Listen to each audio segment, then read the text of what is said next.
Welcome to Command Control Power, the longest-running Apple consulting podcast.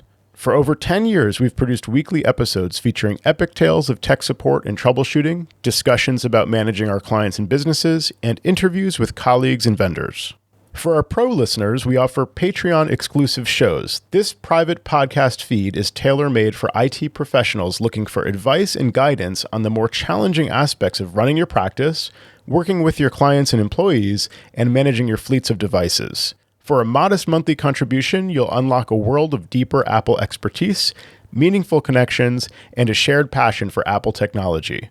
Simply visit commandcontrolpower.com and click support. And now on to the show. Welcome to another episode of Command Control Power. So I wanted to talk about things I missed on summer vacation, and I wanted to also talk about something I bought for my summer vacation that's tech related.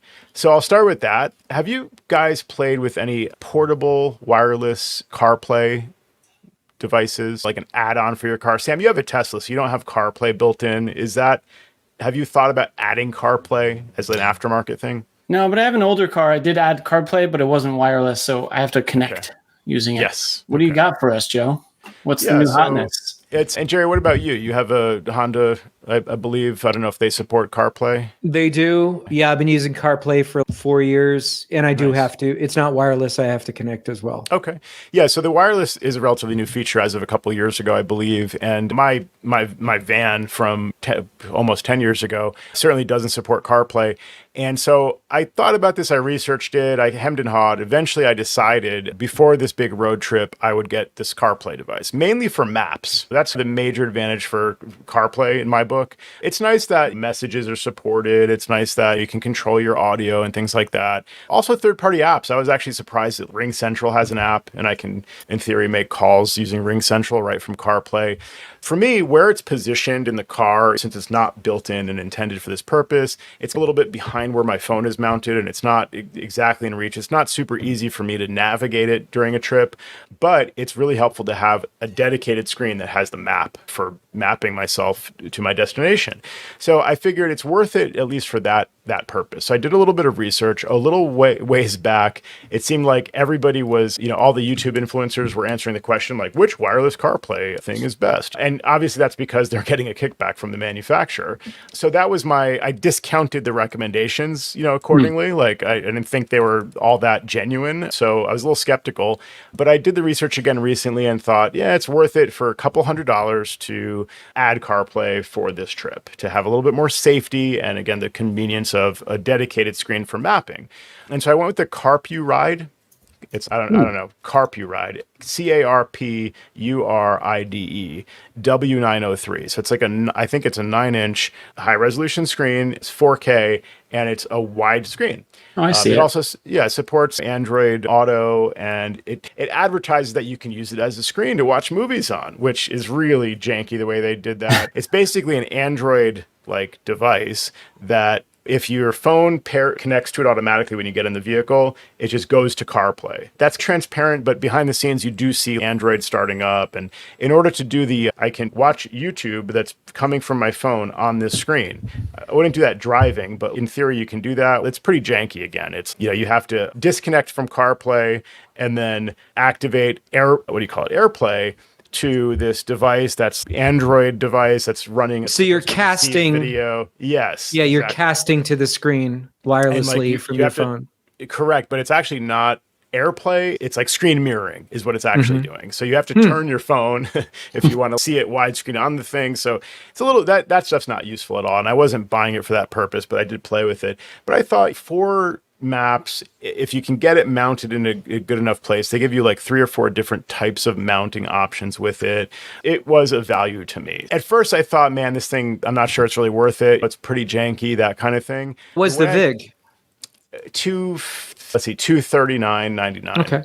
Yeah. Not too bad. Not terrible. And so again, I decided to keep it. I also thought with Amazon, it's easy enough to just buy it, install it, test it, maybe take a trip with it, and then return it if I really didn't think the value was there. But I ended up keeping it. And I figured just to throw it out there in case anybody was considering the same thing. It's definitely useful for maps. The rest is like marginally useful, maybe depending on how it's mounted in your vehicle. But that was interesting this time. And how was the sound if you were playing music terrible from your phone. Absolutely terrible. Yeah. In fact, like it makes that part a lot more annoying because your phone is CarPlay, cool. I'll just send everything through CarPlay, and I'm like, no, don't do that. You just go to the little output thing and you select your Bluetooth to your car directly.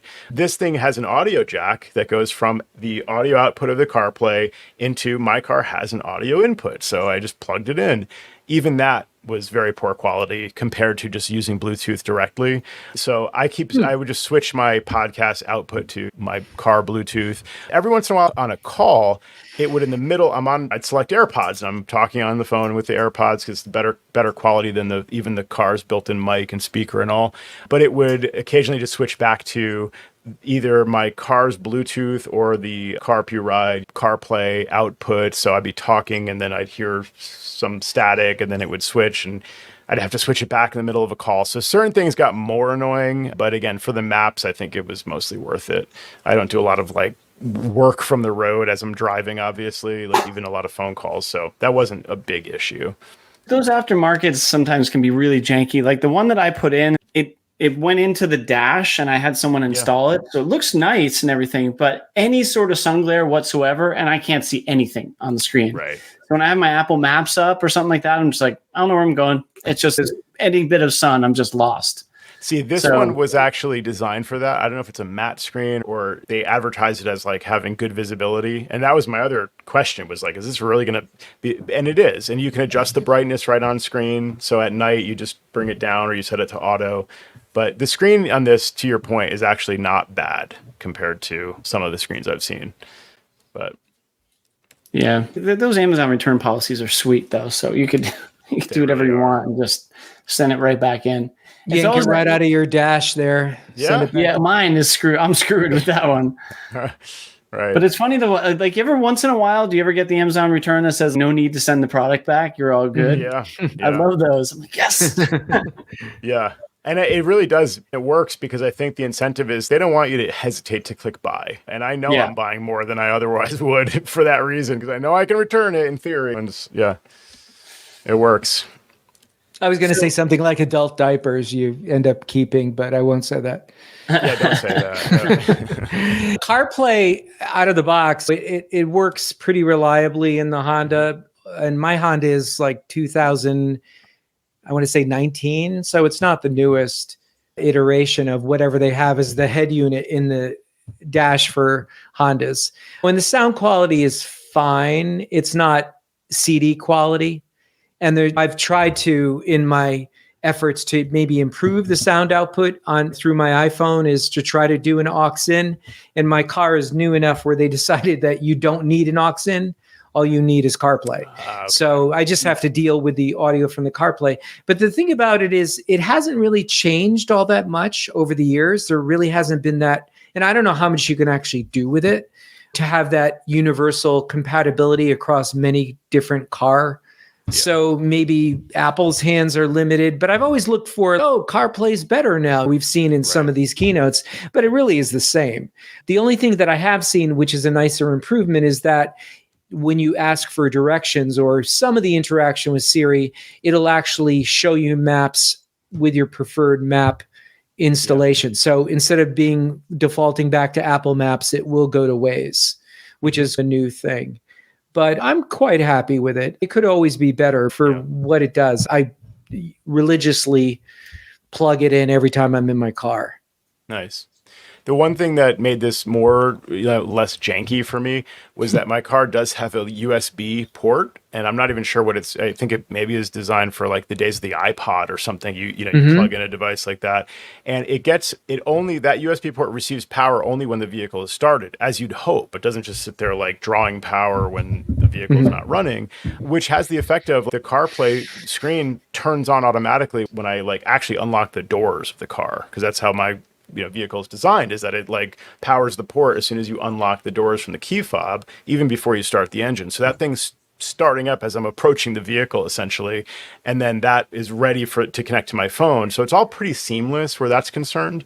And again, the aux port in theory would have been a nice benefit, but it powers by USB-C. So I just have a USB-A to USB-C cable, and that that works fine. I wasn't sure if it was going to provide enough power, but it does. So that part's pretty good. Yeah. Yeah, that's what I'm using in the Honda to drive the AirPlay. So do you feel, Sam, so you had work done on your car, you have a Tesla, right? And that's the one that you put the head unit in? No, it wasn't. We have an older car that didn't have any sort of modern technology in it at all. So, and Tesla doesn't make an accommodation because Elon doesn't like Apple Tim, right? Yeah, but Tim Apple. Tim Apple.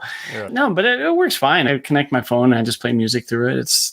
And then Tesla has its own mapping system, so it's not really an inconvenience, so to speak. It just does have a connection, so I can play messages through the car if someone sends me something, and I can press the steering wheel and reply.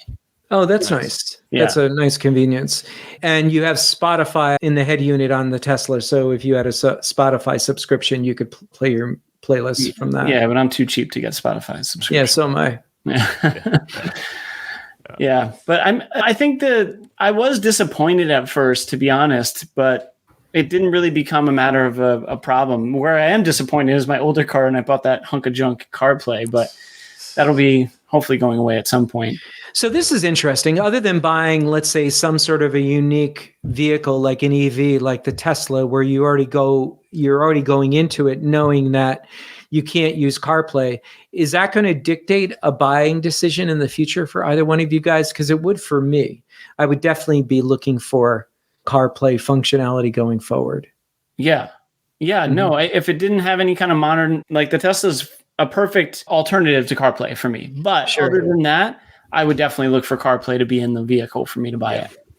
Same. If the vehicle had its own benefits, like Sam's describing, especially having some kind of system that meets my basic needs, I think that would make up for it. But I'd want CarPlay. It's too limiting of a factor if I said it has to have CarPlay, I feel. Yeah. But I'm trying to remember which of the manufacturers. I know. I don't even know. If I'm looking right now, I haven't been in the market for a car, so I'm not even sure which ones I'm going to be looking at for CarPlay. I'm pretty sure Rivian does not support CarPlay, and nor does Tesla. Those are the two, like, obviously big EV makers. I forget what's the other big EV? Is it Polestar? Is that, it just came to me. I don't know.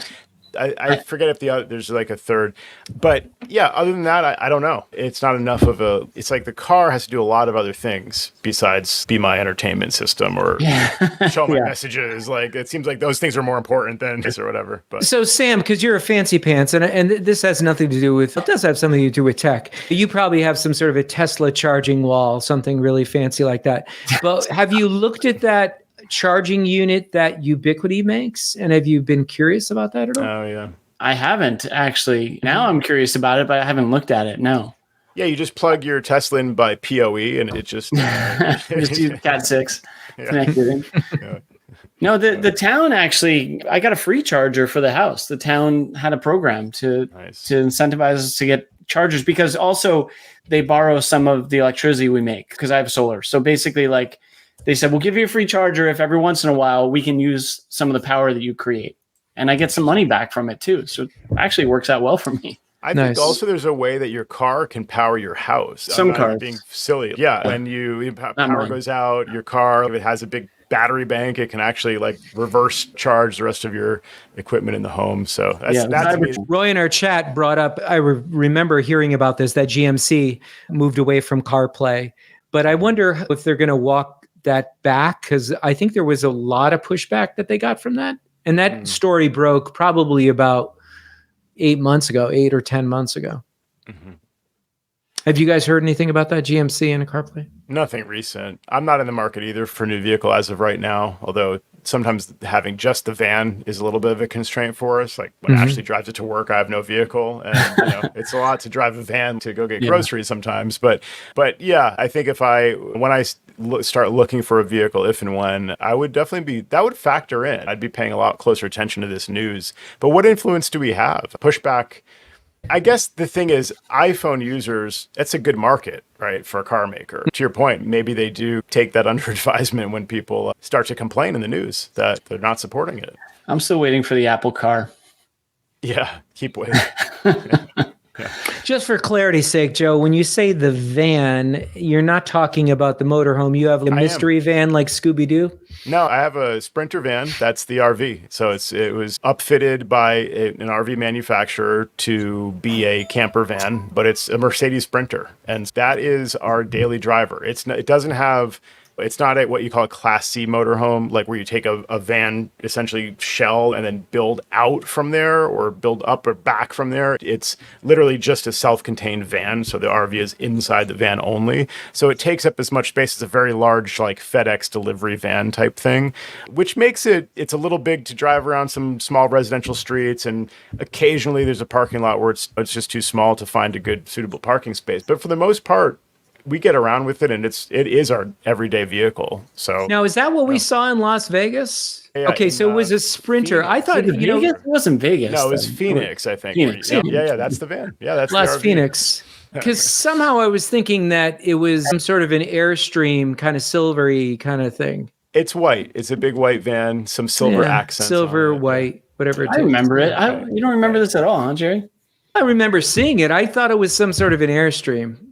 Okay. I like those Airstreams. Similar. Yeah. Not like the big silver. Yeah, those iconic ones. No, Airstream does make just a van, basically. They upfit vans to be an RV as well, and it's under the Airstream brand. But no, it's not like the old classic rounded sort of bulbal space age looking Airstream. It's not that. Thank you for listening to This Week in RV. We'd like to thank our sponsors. Airstream, Mercedes. I sent you guys a link, or at least I sent Joe a link because he's in the RV world. But I stumbled on this thing on YouTube where people for these motorhomes, these high-end motorhomes, and one of them is a Tiffin. Is that the name of the company, Joe? The manufacturing company? That's one of them. Yeah. Yeah, like they pay upwards of $1 million, like 800,000 and higher for these full-on rigs, and these people they're were like buses. They're like musician tour buses or something. Yeah, those massive. Yeah, to make it somewhat tech related or at least like service industry related. RVs are not made very well, and they're not like the service around them is not very good quality, and components fail. You have the one you linked me to as like $800,000 RV. What you'll find in those are just like very cheap commodity components in a lot of cases. The water pump is this $100 like water pump. You can't spring for the really good water pump that's not going to fail. You get the one it runs for a little while, it eventually dies, and then you have to hire them to fix it. And they're like, okay, great, can you come in 6 weeks? I live in this thing. What am I supposed to do? Right. It's amazing that they get away with that kind of thing. And that was the takeaway from the video, that these people had purchased for over $800,000 this motorhome that had all kinds of flaws to it, structural flaws, cracking, all kinds of crazy stuff, and they spent months at the dealership. That's a way of life. It's just absurd. I just think I don't know, maybe they prey upon the fact that it's an older demographic and these people are a little bit more malleable. By the time you're old enough to, like, let's say you could afford something like that, you're past retire or you're in retirement age, and maybe these people are more of a pushover. I don't know, but it's crazy stuff. It really is. Yeah. Speaking of, so just broke up to me for a second. back from my van life from the summer, I realized as I was away, I was missing a lot of this news that broke about Sequoia and what was originally a weekly permission prompt for screenshots and screen recording is now a monthly permission prompt. Is that where we've landed? And I was thinking, like, does this affect even Apple Remote Desktop, or is it only third parties? Does it depend on if the third party software is using the current API or is like using the outdated API? I'm just wondering where we're going to land with this. I don't know have you guys seen this buzz around this issue with repeated permissions prompts? I think it was 9 to 5 Mac where I'm looking at it now again as well, that they changed that cadence, but I don't know the answer to the Apple Remote Desktop portion of the question though, Joe. Yeah, I'm curious if it's going to affect live desktop, for example, or an Adigy, or You've got the Mr. Apple banner here, Sam, on Oh no, terrible. Because whenever that comes up, I don't have the answer. So right. it's the right. worst. Yeah. It's like a curse on me. That's whenever it the comes irony up. of the thing. Yeah. And it reminded me of Jason Snell's article a while back in Six Colors about Apple's permissions features are out of balance, was what he was saying. And we've been seeing this it's not that much better. There's just so many little prompts and things where when you upgrade from an older macOS version, suddenly you're inundated with a series of pop-ups stacking on top of each other. And it's supposed to be like, part of me is cynically thinks it's like Apple saying, hey, you agreed. You can't blame us. Like, you approved that app because you had to approve the app. We force you to. But it's not a good experience for people to have to go through that. And that when they see the third one of those, they're not reading it. They're just like, click, get rid of this thing. I don't care. I don't care.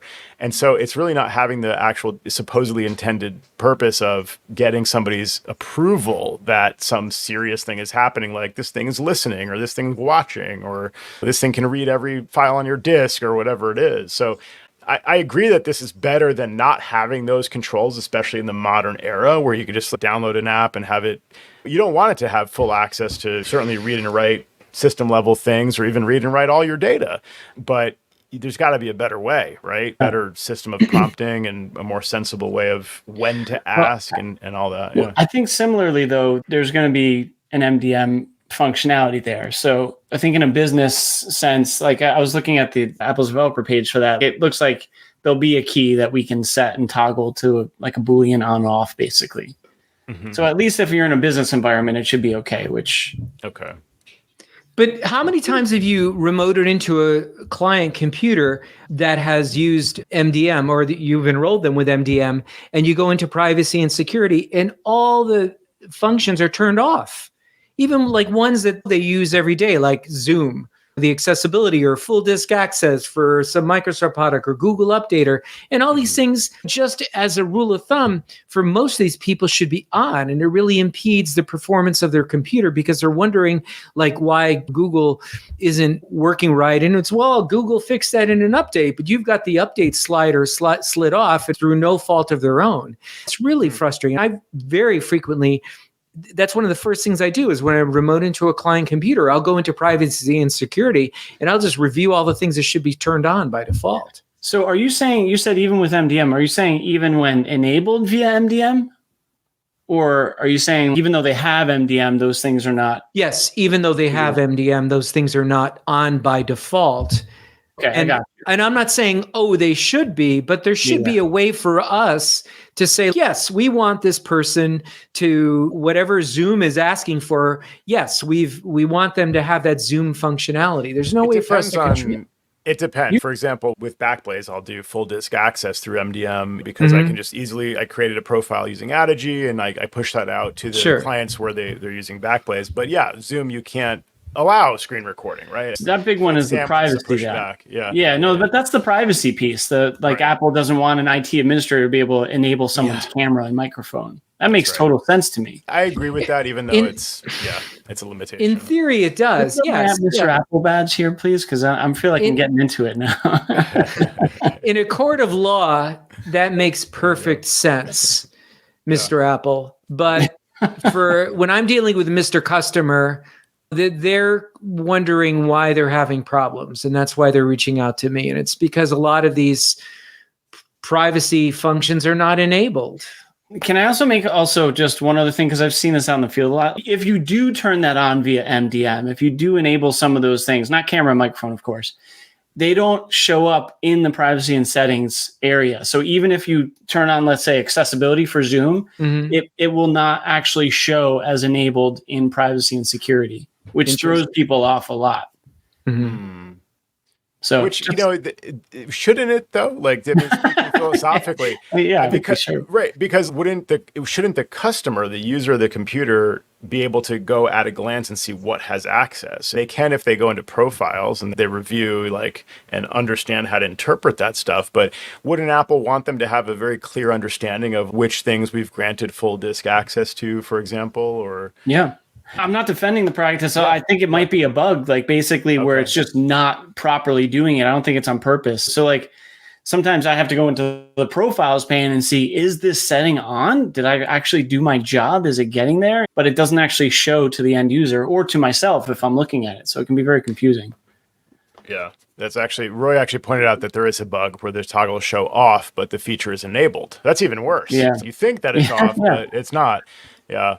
Yeah, and Benjamin Morales says that it sounds like you need Adigy's MDM watchdog, Jerry, if it's not getting the profile, because it may be that if you have a profile that enables that and it just didn't push out. I haven't had that. I agree that MDM watchdog is a fantastic feature from Adigy, and it completely bridged the gap for me, like where MDM was just unreliable based on Apple's own bugs, and Adigy really fixed that with that MDM watchdog feature, because I had that same issue where I'm like, I don't know, my configuration seems right. It's not working the way I expect it to. I don't know what's going on. Am I stupid? I feel like I did this right, but it's just not. And it turns out, yeah, MDM was like hung, and it's just therefore not getting any of the profiles to prove that stuff. So that's a great point. I wonder if that's related in some cases, but the one like Microsoft Word I've seen where when you open it up and it asks you like, please select the dictionary file, and the client will call me and be like, why? What do I have to do? I'm like, just click OK, basically. Like it's already selected. It's already got the dialogue up. You're like, but why does the user have to do that? You can thank Apple for that, as they're trying to prevent Microsoft Word from having a vulnerability that gets exploited that can then ransomware all your files or something. Like, but okay, but this is like the Microsoft Word owned dictionary file or something. Like, why does that require? But if you had full disk access pushed out to allow Microsoft Word to just have access, you wouldn't be seeing that. So I see some examples there like you're describing. I don't know. I think there's a better balance for this, because I think it's a coordination thing. It's like you upgrade a machine and you get inundated with this series of stacked dialog boxes.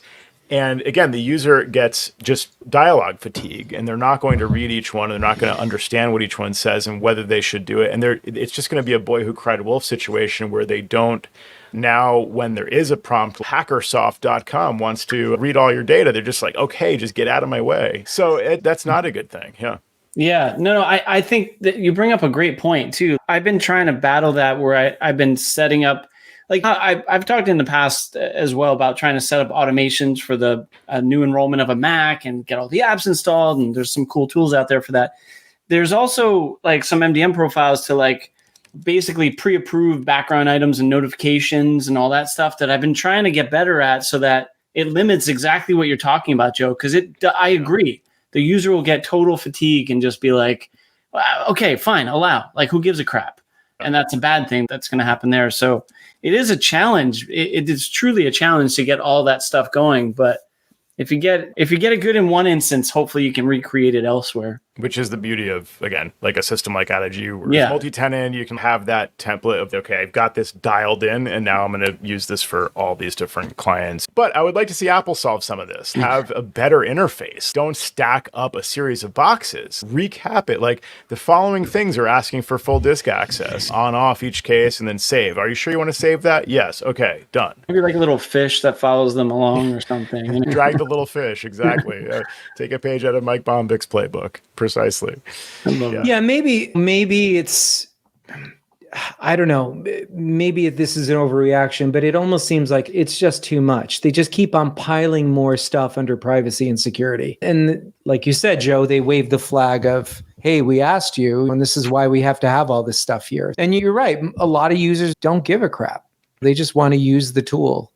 See, that's an interesting point, too, because there's a difference between a power user, and I forget if it was John Gruber who made this point, versus a very rudimentary user. The Nana computers out there are like, they should be locked down, and they should ask weekly, do you really want hacker.com, hacker person website, to have access to continue to watch your screen every moment of the day? They're watching you right now. Is that okay? And like, maybe, and make it clear enough, and they'll be like, no. Or like Apple could just suggest you click no unless you're connected with your professional right now or something. Whereas, like to your point about MDM, Sam, maybe that implies that these are power users who shouldn't have to jump through the same kinds of hoops. And hopefully they're addressing like at least the screen recording, repeating permission in the case of MDM users. But what about somebody who's in the middle there where it's like they're a one-off professional, they're not managed by anybody, they're flying solo, they're doing their own support, and maybe they can opt into don't ask me again or ask me again in 6 months or whatever. I don't know.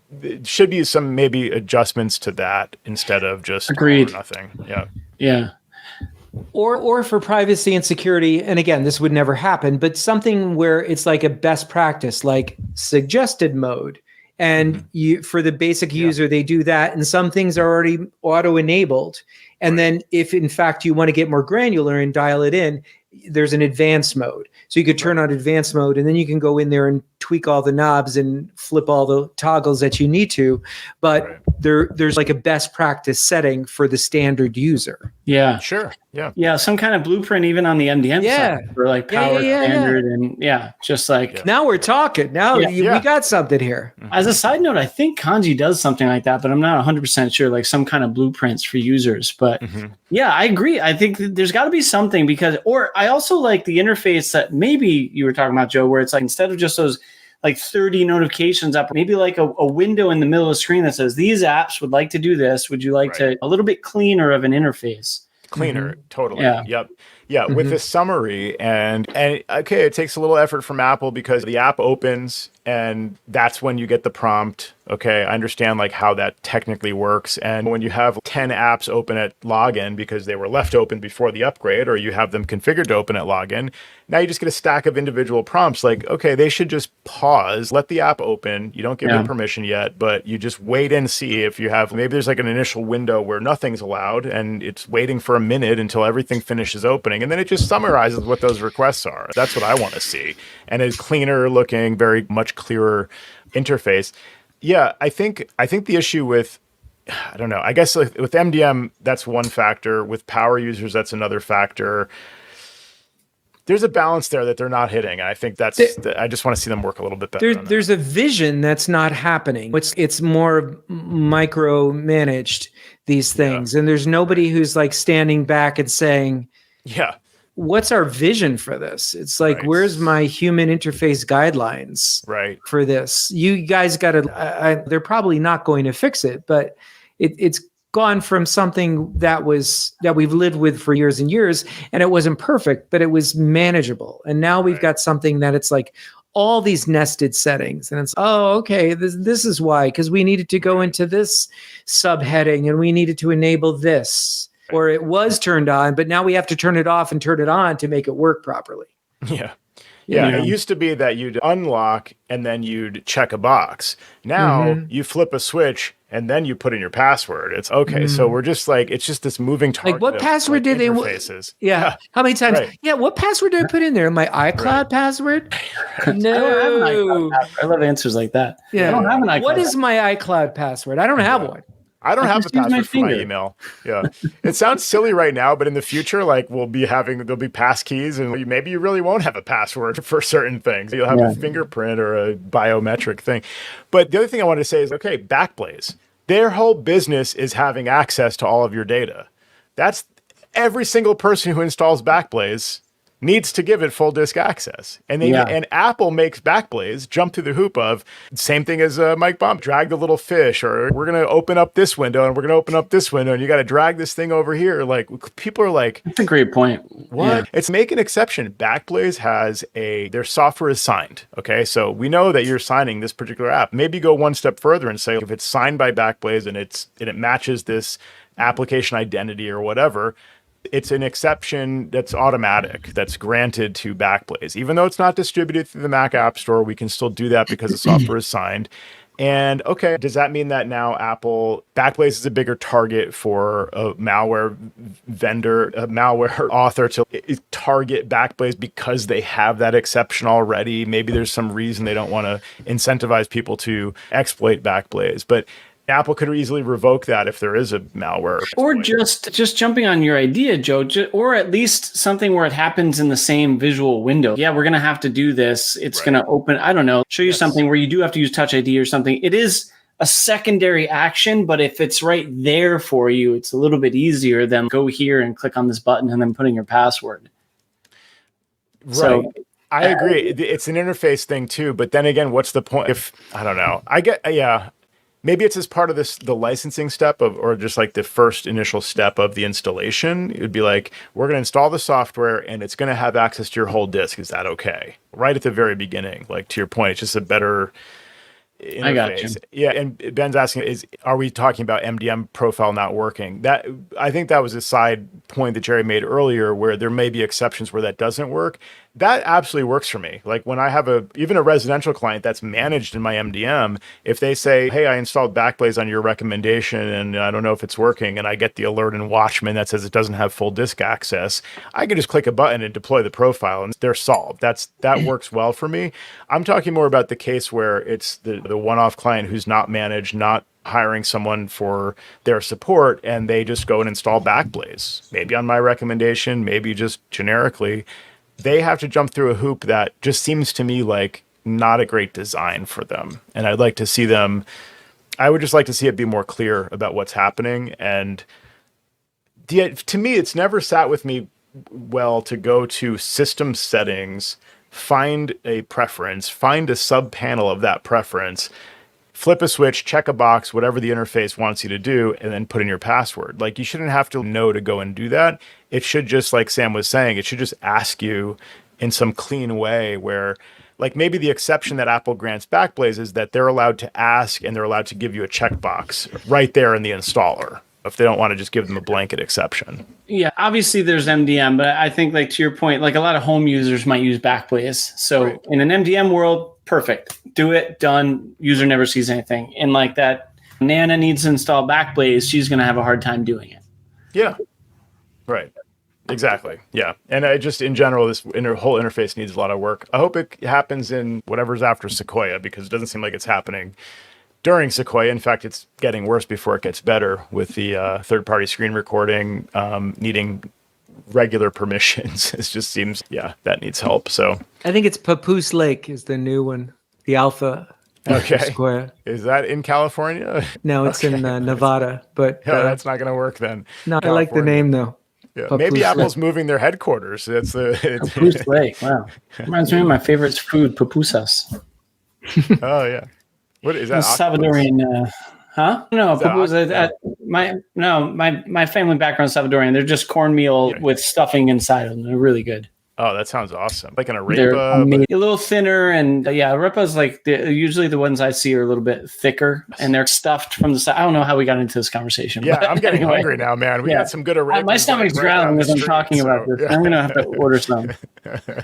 So I've been listening to the last couple of shows, and I needed to bring this up to you because I'm at a loss at this point.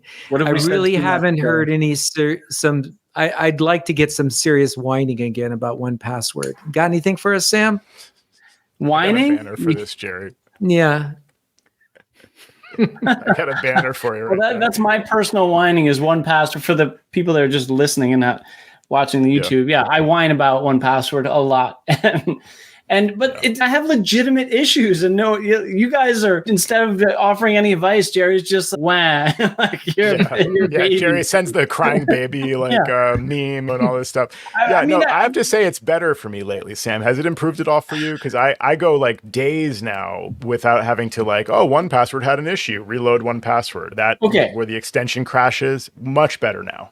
Yes, that's been better. But what is with my Safari extension not synchronizing with my 1Password app changes? Like I get prompted for an update to change my password. I change it in the app. And then for days, unless I quit and reopen Safari, that password is the old one and doesn't sync back. I thought that's automatic.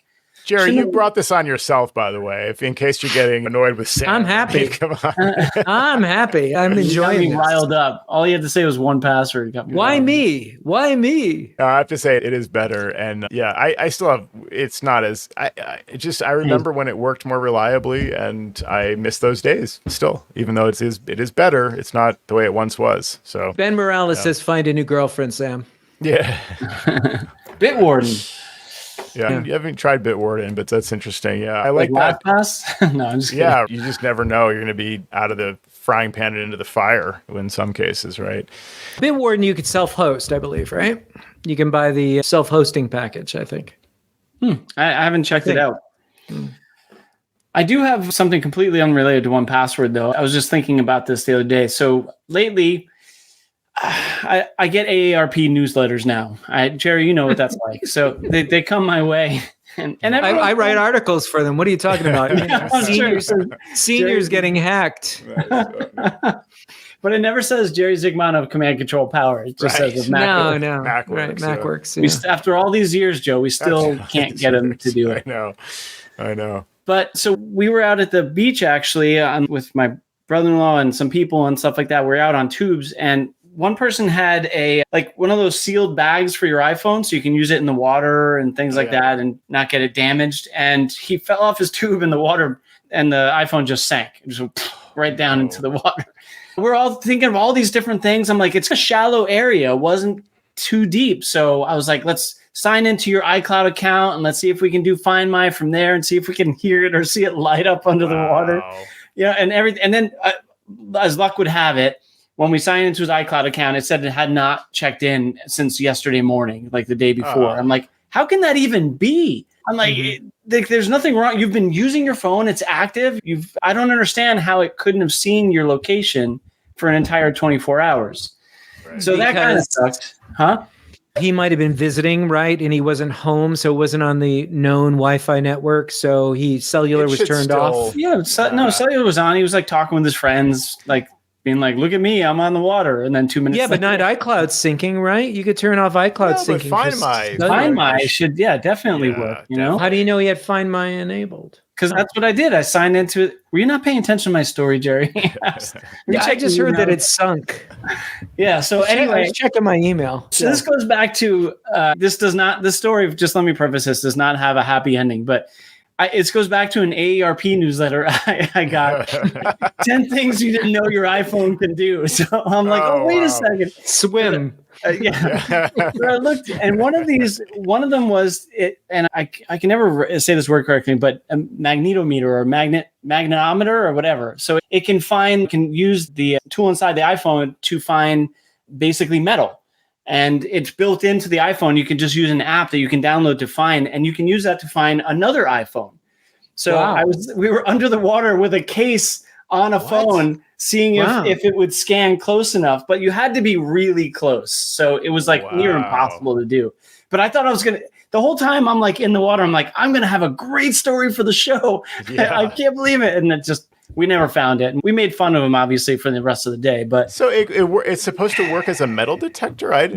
Basically, yes. My phone's being used as my camera right now, but you can download one of the free apps that can leverage that function of the phone, and you'll see it like it can dial up and find metallic objects. That's very interesting. It's not terribly deep, so it's not like you can walk around the beach and find like gold or anything.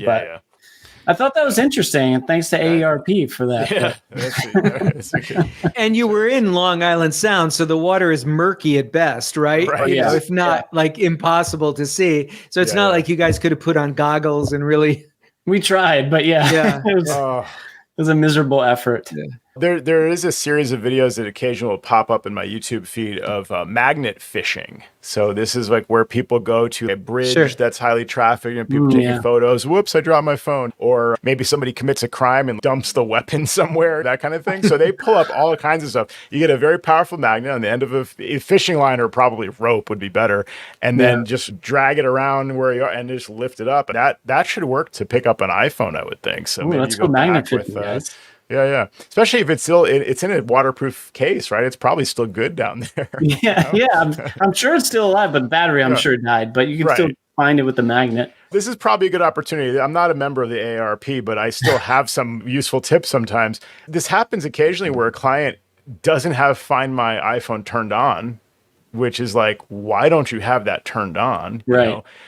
Or they just don't use location services at all, like on a system level. And I'm like, what are you doing? I don't want to Apple, I'm like, Apple, just stop. I don't even want to explain like why that's a bad like thinking anymore, because the people that like have that impression are just not being targeted by like a state sponsored like malware, like whatever. It's just not, it doesn't apply to you. Don't worry about it. Okay. Turn on location services for sure. Turn on Find My, obviously. And then in the iCloud settings, or in the Apple ID settings under Find My, you can tap on Find My iPhone or whatever the device is. And obviously that should be turned on. But then also Find My network should be turned on, because that will allow, even if your phone is offline, and I think to some degree after the battery has died, or definitely if it's powered off, it can still be located by other iOS devices that are just passing through. So if a thief takes your phone and turns off, I think if they put it in airplane mode, I guess it still needs Bluetooth to for this to work. But like your phone doesn't have to actually be online. Maybe cellular's turned off, but everything else is on. Their phone, or like someone other passerby's phone, will report your phone's location to Apple using obviously whatever their fancy security is. So it's not Sam is over here. It's like just this generic iPhone identifier is over here. And if Sam goes to look for his phone, Find My knows where it is. And then lastly, the send last location obviously should be turned on as well. So if your battery does die, before it dies, it reports its location. I still can't understand the edge case that you experienced where he has Find My turned on, but it doesn't know the location dropped. Right. I could not explain that. And I'm doing it on my phone, of course. I'm signed in and trying to look, and it said like last checked in the morning before. I don't even understand how that's possible. So I don't know, but we had no luck anyway. But what was I going to say? Oh, by the way, Joe, just in case you were wondering, there is no minimum age requirement to join AARP, contrary to popular belief. Nothing wrong with AARP. So you can get some nice discounts. And for the record, I'm not 50 yet, so I'm not there. But what discounts do you get? Because I just refuse to look at any of those materials. Seriously, it's like basic, like everyday, like dining discounts and stuff like that. I think you might have to go before 4 though, Jerry, to get. But like my dentures, would I get a discount on my dentures? Probably. I'll look it up for you on my fancy AARP account. It's like $16 for the year or something. It was ridiculous. I complain about things a lot of times, and I never come up with solutions. But a previous show, I had been mentioning and bemoaning the fact that with the current version of the new operating system, that Apple Mail hasn't gotten any better, and you can't create tags. There's something that I actually deployed some time ago, and I really never used it. And I was reading, one of the things that I read was, you can take a piece of mail and you could drag it into Notes with, boy, why do I have trouble remembering? This is the old age. The beta, the new Apple operating system, Sequoia. Yeah. Oh my goodness. So one of the things is you could drag an email into the calendar app and it'll link to the email. It's not working. I don't know what, or you could drag the email into Notes. That does work, but there's a very unique Apple script which you can deploy in combination with Text Expander. And you can actually create a unique URL over very much the way, I don't know if anybody listening has used OmniSync through the years, but you could create URLs for your emails in OmniSync. This free Apple script can do that for you. And this was talked about many years ago by actually David Sparks on his Mac Sparky blog back in 2019. The good news is this still works and you could use it yourself. So you simply highlight a message. And then what you do is through a Text Expander snippet, you go into any application, whether it's Apple Notes or on a calendar, and it creates a unique URL to that email and calls it right up. So it's really terrific, and we'll put that in the show notes. Oh, will we? Okay. We will indeed, yes. Nice, Jerry. That's cool. What was the OS, Jerry? Do you remember? Touche. macOS Papoose Lake, right? That's actually a great tip because you'll see that come up automatically. Like Mail is absolutely capable of doing that because if you, for example, add a flight to your calendar that came in through email, it has the convenient show in Mail link and it links you right to the email message. Why don't they give us this feature built in to say, link to a message?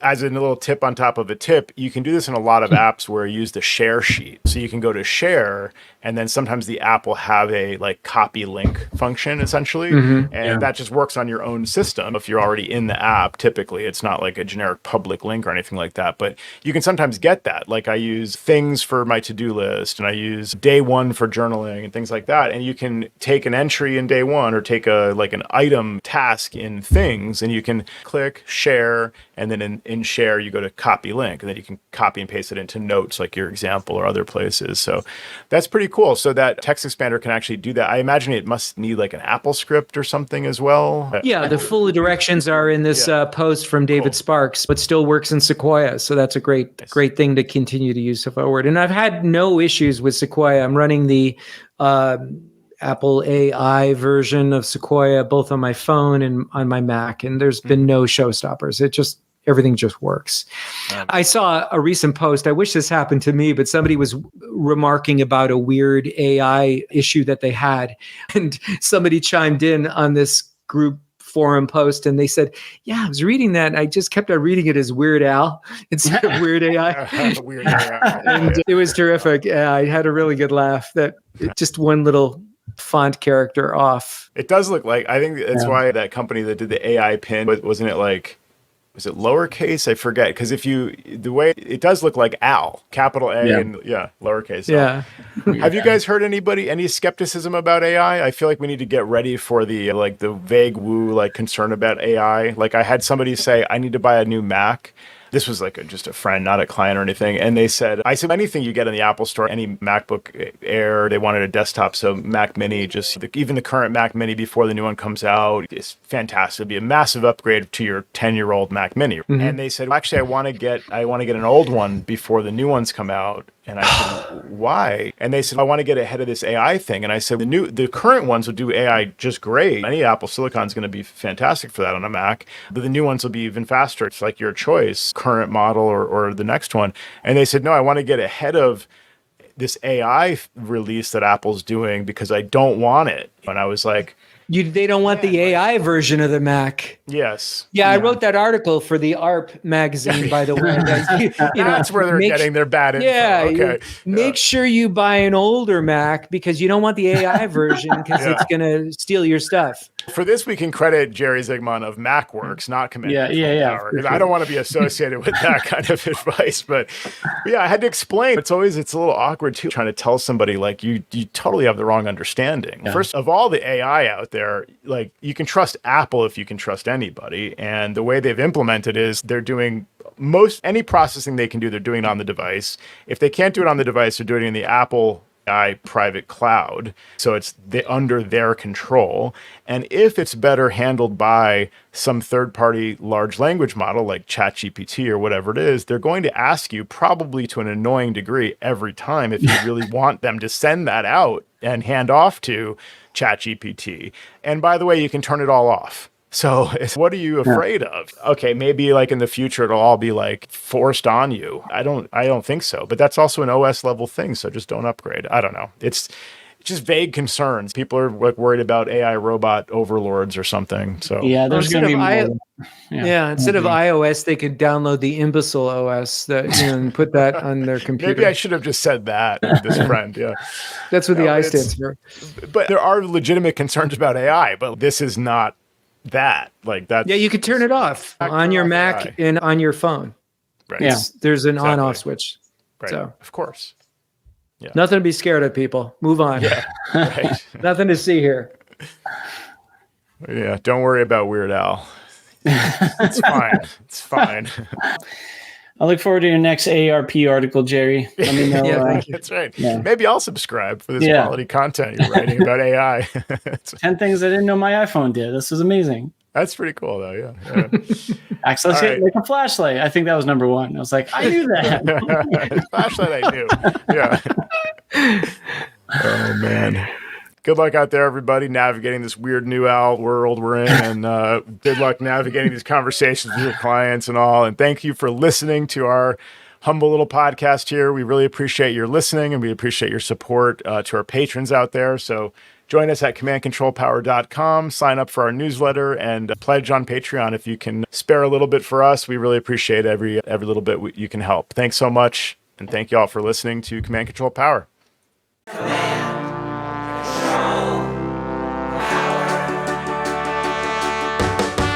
Jerry does his voices of customers of all kinds. Am I on the cloud? Joe spins his deeply detailed yarns all the time. I have a whole story about this. Sam is on the road again, phoning in from a hotel. At least we me know where I